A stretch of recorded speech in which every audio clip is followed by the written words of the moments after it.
All right, folks, so we think it's very symmetric. We started the conference with a conversation about politics and how politics involves itself in public planning. We're going to end the third day talking about some of the negative aspects of that and how public plans and trustees can affect some of that. So let me start off by introducing the moderator for this panel, John Neal, and then he will give his fellow panelists an opportunity to introduce themselves and then deliberate. So John Neal, for those who don't know, he serves as a board member of NCPERS and has been elected to the NCPERS board since 2018. John currently serves as the chairman of the Arkansas Local Police and Fire Retirement System, also known as LAFI, which provides retirement, disability, and survivor benefits to nearly 30,000 members and has over $2 billion in assets under management. John Neal, let me turn it over to you and your panel. I'm glad everybody's thinking this is a very important topic, and Mr. Hill, Markley, Mr. Atkinson are going to enlighten us about a topic that should be very close to you. So Tim, with that, I'm going to let you go ahead and take over. All right, thank you, John. It's a real pleasure for all of us to be here. Thank you to NCPERS for scheduling this important talk. Very briefly, in today's conversation, we're going to be talking about who we are as an alliance, what the politics are versus sound pension policy, and what's next. So we have a really long name, the Alliance for Prosperity and a Secure Retirement, which I'm pretty sure came from the Federal Board of Nonprofit Naming. So it's a lot easier and shorter to just call us APSR or the Alliance. So what's our mission? We have a mission to protect public pension funds and their trustees, which are mostly by and large volunteers, and their staffs from the interference of politics in sound decision making.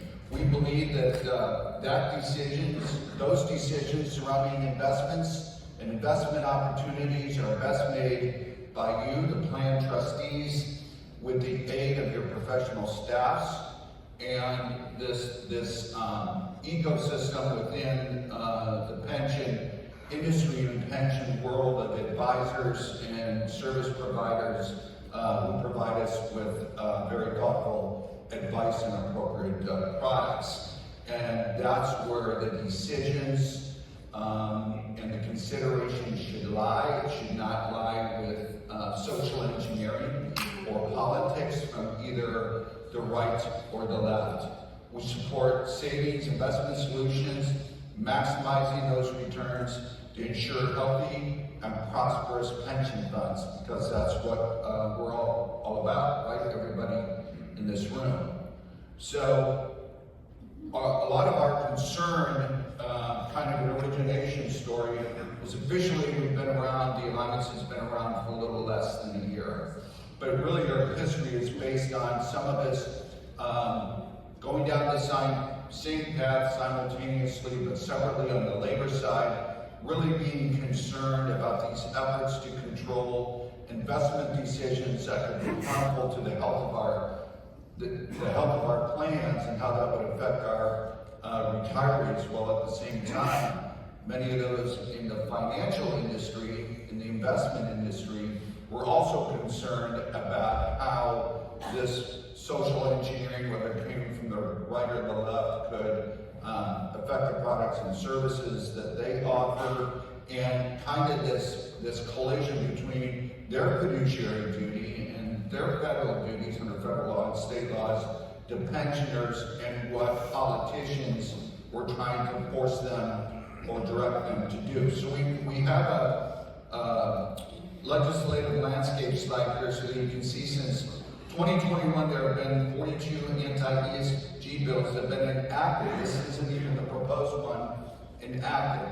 So as the two pieces of this business and labor are going down this track of concern side by side, realize that there's really a lot of synergism there, which we you know, you don't see a lot of what I'll call labor management cooperation in the big world, but certainly, particularly in the private or public sector and in the pension world, there is a lot of cooperation between the businesses that provide our investment opportunities and the decisions made by our investment professionals and trustees. So finally, we're able to come together to form this 501c4 nonprofit, and our work is really focused around shedding light on this, what I'll call, very non-sexy but very critical subject matter within the individual states where these pieces of legislation are being introduced and enacted, so that we were able to shine some light both from retirees and from the media and the press on these attempts to interfere with your fiduciary duty. So it really affects our trustees, affects our funds, affects our retirees, and I think you have a question with that. Yes, I do. And basically, it's a very important question. Who else does this affect in general?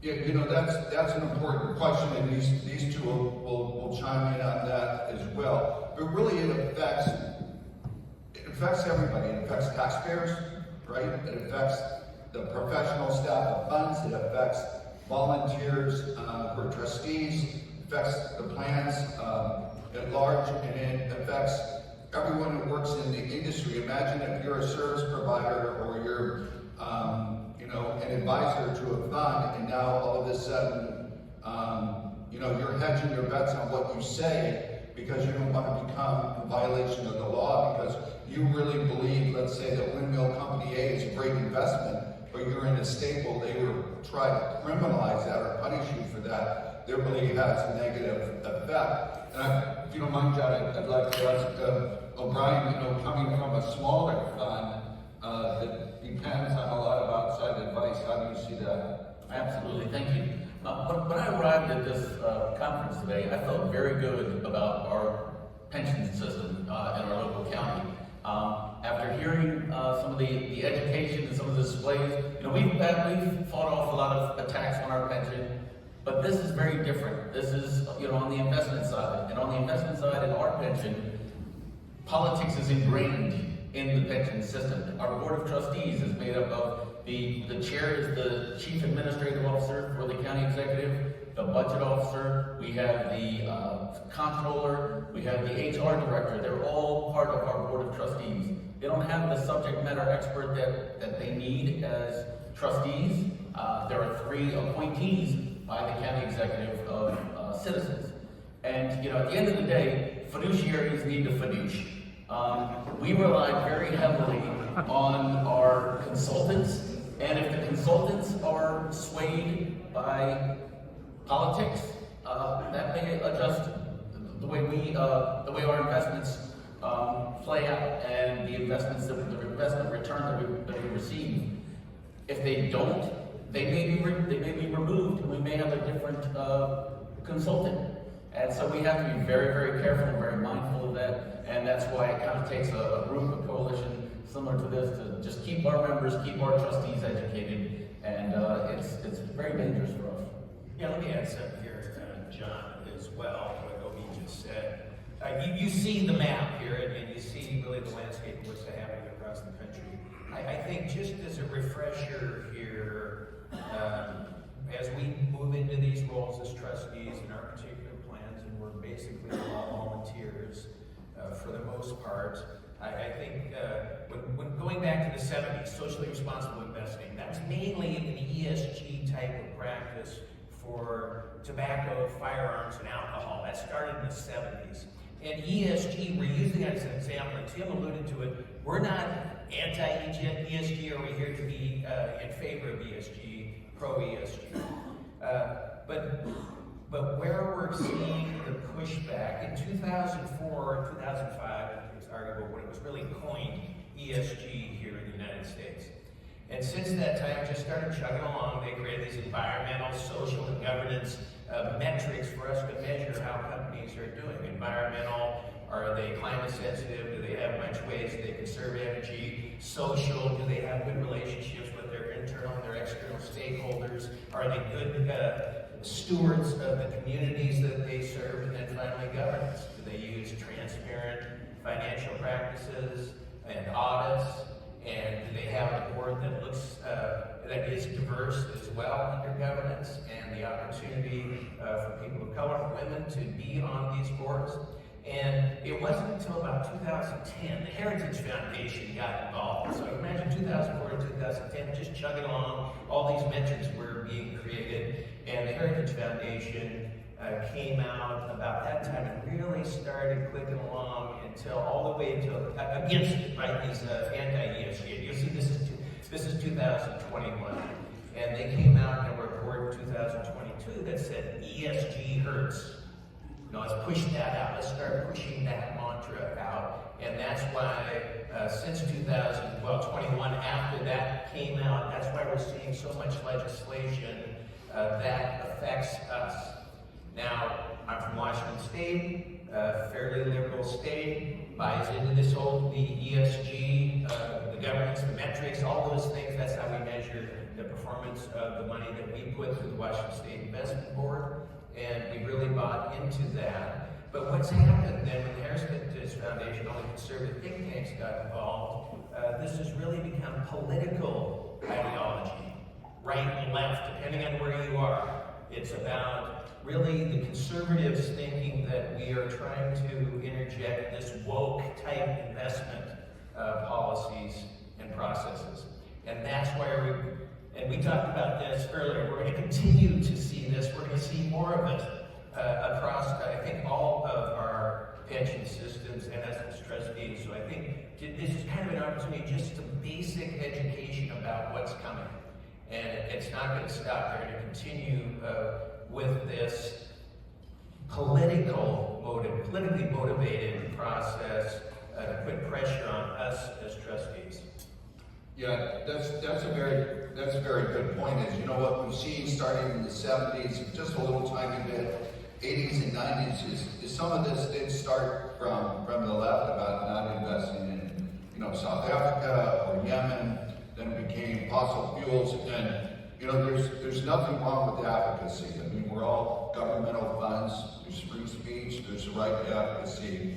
But one of the things that set alarm bells off, I think, for all of us, is this transition, and not to be partisan, but primarily from the right, this transition from advocacy to passing pieces of legislation that you can see here that wanted to punish people and wanted to not just advocate for, but to demand and cause to happen unsubstantiated either investment or divestment from nations, regions, companies, or types of industries. So that became very alarming. Before we move on, one of the things we want to talk about are two very real examples that have been in the news lately. One is the Oklahoma Energy Discrimination Elimination Act, which fortunately was recently permanently enjoined in court, although the Oklahoma legislature is already trying to design bills to get around it, cost taxpayers over $11 million a month in borrowing costs. In Texas, a couple of Senate bills blacklisting banks that do business in the clean energy area or own stocks in companies that have DEI policies or good strong governance policies. That has cost the state over $600 million, both in revenue and permanent jobs, because a side effect is that at least on the labor side, and certainly in the pension investment side that we're all concerned about, is eliminated many investment banks in those states that were able to borrow money. So that reduced competition for the cost of capital and general bonds, and even pension obligation bonds, increased the cost so high that it's beginning to cost jobs, and it certainly costs the taxpayers a lot more money in investing. So that's a couple of examples. Well, one question here, this is interesting to me. In addition to all the legislation that has popped up, we also see, you know, pressure from activist groups to invest or divest from nations. companies or projects. Greg, as board chair, how do you talk about those pressures and maybe the best practices on managing those? Yeah, I think a specific example there, through Global Investment Partners, which is a private equity firm in Washington State, we have an investment of $400 million. And we have a large private equity portfolio of about $28 million. And they are involved in a project in Brownsville, Texas, called the Rio Grande LNG, liquid natural gas project. And the reason we were so interested in making an investment in this particular fund was that they were going to make a $12 billion investment in this production facility. And in the end, it was, when you get around environmental things, you think about our Governor Jay Inslee, who ran for president a while back, a very kind of claim to fame. He's written a book on environmental conservatism and being environmentally sound as a fund. This particular facility will create enough energy to power or cool 36 million homes a year. This particular facility will carbon capture, so this environmental, we create carbon when we create energy. 90% of that carbon that was going into the environment, they're going to capture 90% of that. And that's the equivalent of taking 1 million cars off the road each year. So why I'm bringing this up is we've got activists coming to us as individual trustees, either calling us or reaching out via email saying we need to divest from that project and do everything we can to take our money back from Global Investment Partners. It doesn't really work that way. And it's mainly because of environmental issues, although they've done all their environmental impact statements and everything's been cleared. And it's one of these continuing legal battles as we're trying to find clean energy solutions. So we created a policy at our board. Everything goes to the chair. We have 10 board members. They get contacted by these activists. Everything, those comments go through the chair, goes to the CEO to respond. And that's worked well for us. We aren't divesting, but certainly we're trying to provide the education not only to our members who come in front of our board meetings that we have every other month and testify about divestment, not only fossil fuels, but investments like this as well. So it has, although this is the opposite side of that coin. This is the anti-ESG legislation, which we aren't seeing in Washington State yet. I have no doubt we will see it at some point. This is the opposite side of activists contacting trustees and putting pressure on us to change our decisions that we could have made anywhere from 2 to 5 years ago when you think about these private equity investments and this J curve related to the time at which you're investing, anywhere from 7 to 10 years. Yes, we talk about how that creates less competition, right?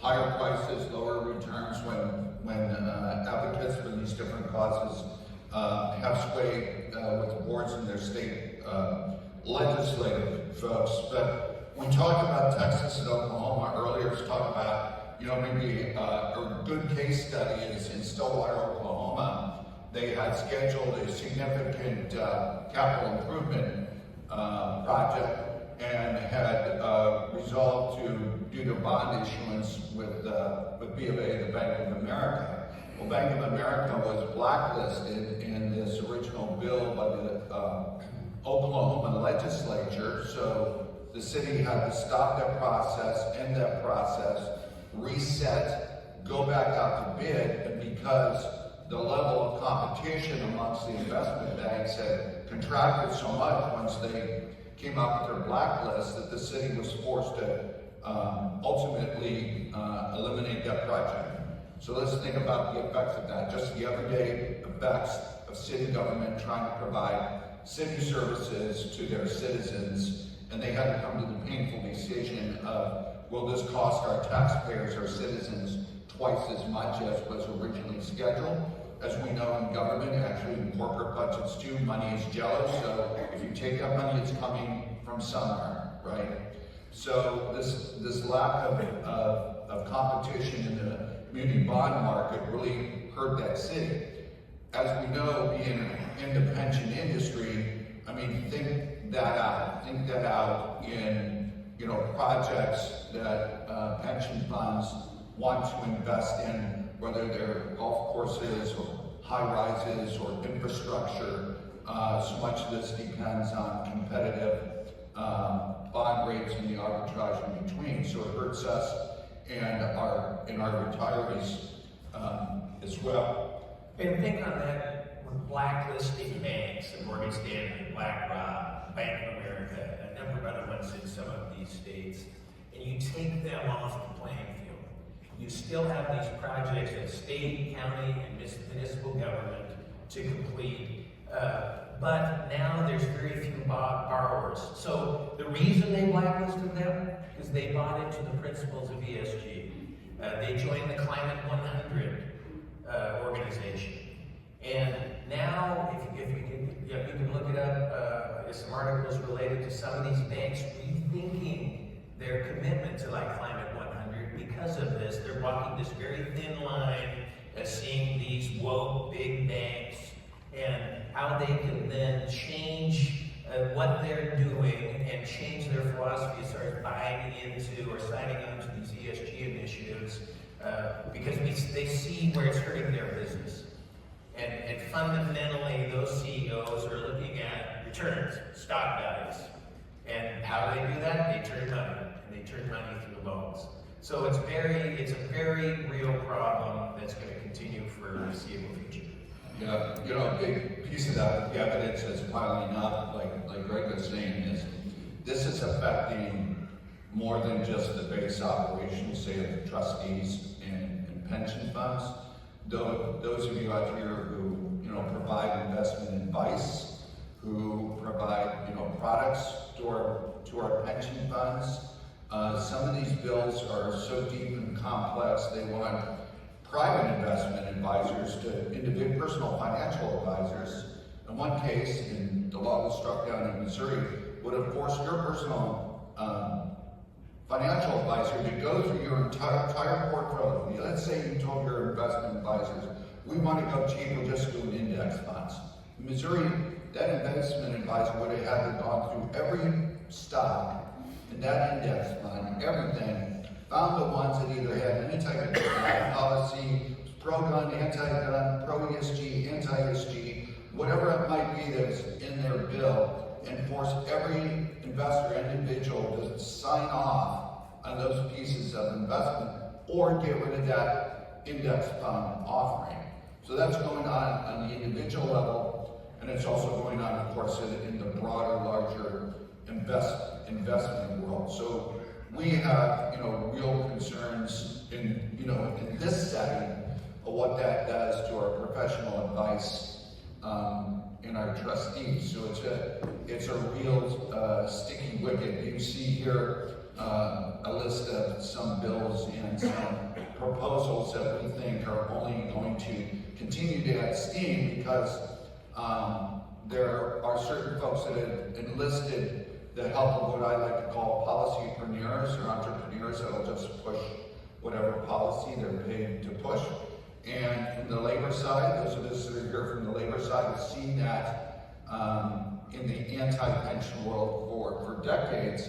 And this is another piece of that, which we don't believe is really specifically designed to be anti-pension. It just happens to work out that way, but their broader agenda does harm what our mission is. Right, thank you, Tim. What is the best way to attack these ESG laws? You know, and they're restricting our investments. How do we safeguard our pensions and trustees? Right, I'm glad you brought that up, and I want to reinforce that we're not pro or anti-ESG or pro or anti-gun. What we are is pro you and your professional advice, figuring out what is the best investment for you. And it's not going to be the same for every plan. I like to use the example of I think it's a teacher's fund in Ontario that invested billions in rebuilding the port of Sydney, Australia. How is it in their long-term policy interest to invest in industries that will raise the sea level and destroy that 100-year infrastructure investment that they made in that port? So we think that there are many ways to do this, but one of the best ways to help protect everyone is joining the Alliance. I'm gonna let Greg talk about that a little more. Right, I hit on that slide there too. So what can you do? We're all like-minded individuals that sit as trustees on our board as part of your local, a healthcare plan, a healthcare trust, or your pension system. So we're trying to get you involved, your local, to sign on as a member. You aren't going to be inundated with phone calls or emails. We just want to do this, really let this serve as this educational platform for you as trustees to know what's going on out there and how it could potentially affect you. So the little query code that you see up there on the screen, if you just, it takes 2 minutes, you can sign up. And all it is signing up for an email and for a newsletter that will be going out. And just take the time to do that, literally, probably less than a minute to actually do it. And I think that you as members, I'm always going to touch on how we got here and why are we doing this. Firefighter, police officer, we know we're all in this together. Obviously, there's teachers and all municipal, public employees in the audience, and we all have this common goal to protect our pensions and really to not only protect our pensions, but make sure that they're adequately funded. Because the downside of not being adequately funded, they're going to come back and make us pay for it. They're going to raise our rates. They're going to cause your state legislature to allocate more dollars, which is going to affect us negatively as well. And we'd like to, encourage our business partners out there to join as well, because the activities that we're engaged in media and social media and shining light on these efforts helps protect you as well, which in turn helps protect our trustees. So at the end of the day, knowledge is power. And one of the things I've learned as a local labor leader is that coalitions are key. And all of my greatest successes, you look for Atkinson versus Anne Arundel 1, Atkinson versus Anne Arundel 2, they've all involved coalitions and bringing everybody together. And that's really what this is. This is a large coalition of pension experts, pension trustees, businesses, and just like-minded people. And I think that, as one of the newest members, I can tell you it is very easy to sign up. The QR code was probably the easiest thing I've had to work with. And so I'm happy to be here. Thank you. Yeah, well, this would be our last question because we do get time constraints. But I do want to point out something to piggyback on what they said. We had this happen in Arkansas, and don't think it's just public safety, because the people who got hit the hardest were the public employees, the teachers, such like that in the state. So they need to be part of this group and for looking, being part of this group and follow this because it can be very important. Well, my last question is, how do you see the role of the Alliance in promoting retirement security as compared to NCPERS and NCPERS and PPC? That's a great question. I mean, all of us have been involved in pension protection for our members for a number of years, and there's kind of you might call it the hub and the wheel and the spoke of our pension activities. And, academic excellence comes from NCPERS. This institution and NCPERS provides great trustee and plan education and policy and cohesiveness. The National Public Pension Coalition of the public sector unions is out there advocating in the states and providing grants to state coalitions to do this. And this is just, and each one of those pieces has a niche. The niche for the Alliance, which I think is here to stay and now has this critical role, is specifically to protect the trustees and funds in the industry from this political interference, wherever it comes from the left or the right, to interfere with your role and your fiduciary duty to make the best choices in your investments. Yeah, I think I'd just add, we aren't here to create more work for you. We are here, I mean, one more damn meeting to go to, we're not here to do that. We're just, kind of this repository for information and the ability to get it out to you so you know what's happening here across the United States.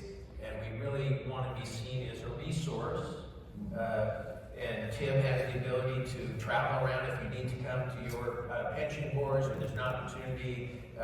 And we just want you to have the information and know that this is happening.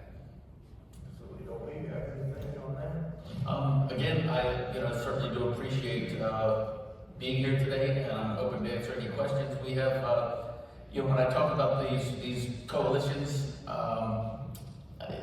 that is at the very heart of that. That's what this is, and I encourage anybody to sign up as anybody that can. Right. Well, gentlemen, we truly appreciate you coming here and enlightening us. And everyone needs to remember that it's nothing inflammatory, but you need to remember that the boards need to control, and their investment advisors need to be able to control what they invest in or divest in. And that's the board's decision and pension group's decision. And you need to be aware of what's socially around you and everything else, and the governance part of it. So these gentlemen have done a fantastic job, and I appreciate you. And if there are no questions, I would just give them all a round of applause.